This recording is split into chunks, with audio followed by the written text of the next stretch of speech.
Hey everybody, welcome back to Inside Indiana Overtime. I'm Alex McCarthy here at Assembly Hall, where Indiana rebounded off its loss last week with an 85-52 win over Mississippi Valley State. Mississippi Valley State is rated one of the 5 or 10 worst teams in the country according to KenPom, RPI, whatever. So this wasn't, it's not like this was ever really in danger. It was just kind of a typical non-conference game where Indiana really looks sloppy for a while and then kind of goes on a big run and kind of cruises the rest of the way. Certainly a few signs of concern. First of all, probably the biggest thing, biggest bit of news from tonight is that James Blackmon didn't play due to a left knee injury that he suffered against Fort Wayne last week. So Tom Crean said that it's not going to require surgery. It's not going to be really anything major. Obviously James Blackmon, as you know, has had a long history of knee injuries going back to his early days in high school, but it seems like this one is not season-ending or surgery requiring or anything like that. Crean said he wasn't really in a spot to predict or guess whether or not Blackmon is going to be ready for North Carolina this Wednesday, but he says Blackmon has not practiced since last Tuesday when he suffered the injury. OG Anunoby also missed a few days of practice last week with an illness. He only played, I think, 13 minutes against Fort Wayne. Didn't practice until Friday. Comes back today and scores a career-high 21 points in 26 minutes. He also added 8 rebounds. Just kind of did a little bit of everything.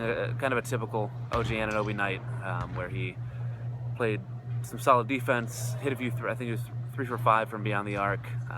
Just played a pretty good overall game, which you would expect, when he's facing, Mississippi Valley State. With no offense to Mississippi Valley State at all, it's just, this is just not a really fair matchup.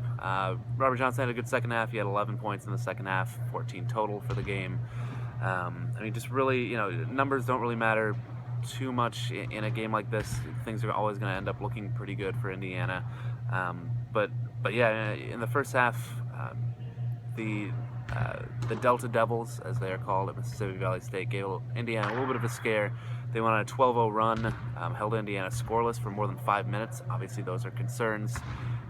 The Devils got inside a lot in the first half. I think they had 14 points in the half. 14 points in the paint at halftime. They ended up only with 22 in the paint for the whole game. So Indiana was able to kind of clamp down a little bit on defense.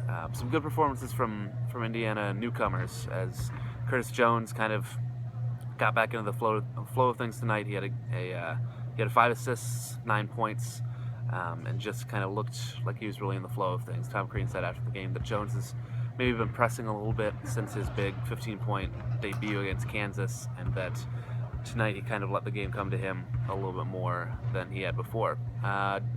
Freddie McSwain also played decently well in 10 minutes tonight. He didn't play against Fort Wayne.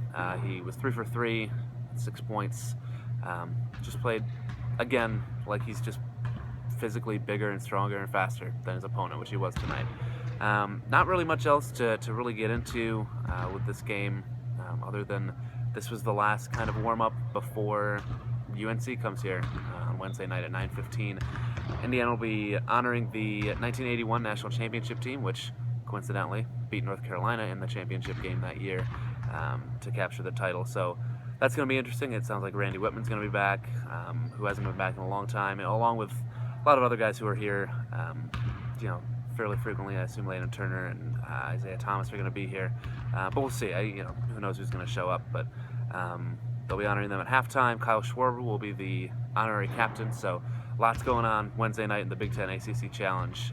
Both teams will probably be top 10. I don't know how far Indiana's going to fall after that loss to Fort Wayne, but North Carolina's number 4 right now, so it's going to be prime time, everything like that, so it's going to be fun. We'll be here, obviously, for that, but for now, that's about it from this game.